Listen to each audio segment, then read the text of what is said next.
இந்த உலகத்திலே நிறைவேறாத அனைத்து ஆசைகளும் நிறைவேறக்கூடிய இடம். எல்லோரும் ஆரோக்கியமாகவே இருப்பார்கள். சுவர்க்கத்திலே கஷ்டம் என்பது இருக்காது. எல்லோரும் நிம்மதியாகவே இருப்பார்கள். முதுமை வந்துவிடும்.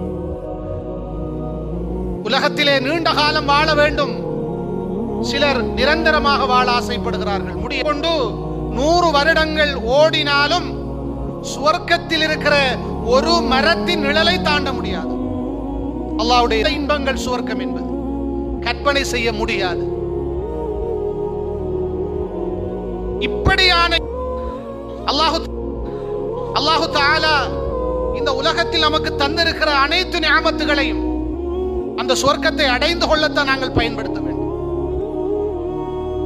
இந்த உலகத்திலே அல்லாஹ் நமக்கு ஒரு ஆயுளை தந்திருக்கிறான்.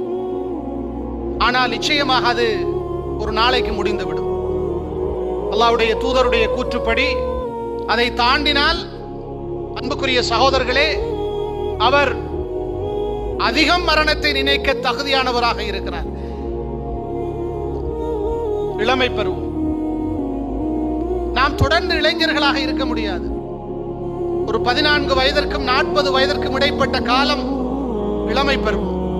இந்த வயதில் அனுபவிக்காமல் வேறு எந்த வயதில் அனுபவிப்பது என்ற ஒரு நியாயத்தை வைத்துக் கொண்டு அல்லாஹ் அருள் செய்த இளைஞர்களை தவிர பல இளைஞர்கள் இன்றைக்கு விபச்சாரத்தில் ஈடுபட்டுக் கொண்டிருக்கிறார்கள். போதை வஸ்து பாவனைக்குள்ளாகி இருக்கிறார்கள் கொண்டிருக்கிறார்கள். இந்த வயதிலே தான் நாம் அனுபவிக்க வேண்டும் என்ற ஒரு நியாயத்தை வைத்துக் கொள்கிறார்கள். ஆனால் இந்த இளமை பருவம் நிரந்தரமானது கிடையாது. முதுமை வரும். இளமை பருவத்தை அன்புக்குரியவர்களே சுவர்க்கத்தை அடைந்து கொள்ள நாம் பயன்படுத்த வேண்டும்.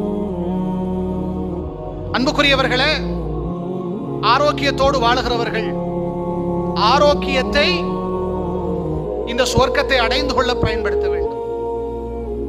ஒரு நாளைக்கு நோய் வரும். சில நோய்கள் நிரந்தர நோயாக இருக்கும்.